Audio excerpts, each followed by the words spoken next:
Les débris sont éparpillés sur 2 hectares. La carcasse se trouve dans la vallée de la Blanche, sous la tête de l'Estro. C'est une zone montagneuse, escarpée, très difficile d'accès. Il y avait 150 personnes à bord, 144 passagers, 6 membres d'équipage. Personne n'a survécu. Quand on voit les débris de l'avion, on a peu d'espoir d'imaginer qu'il y a encore des femmes ou des hommes vivants. Et il ne reste plus de morceaux de l'avion, il n'y a que des débris. Et là, c'est ce qui est plus épouvantable encore, des débris de femmes et d'hommes et d'enfants sur le site. 9h47 ce matin, l'Airbus A320 décolle de Barcelone. C'est un avion de la compagnie Germanwings, filiale low cost de la Lufthansa.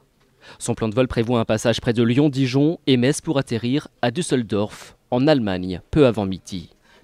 10h47, l'appareil vole à 12 000 mètres d'altitude. Soudain, plus de contact, l'appareil ne répond plus. Il se trouve alors au-dessus du territoire français, dans les Alpes de Haute-Provence.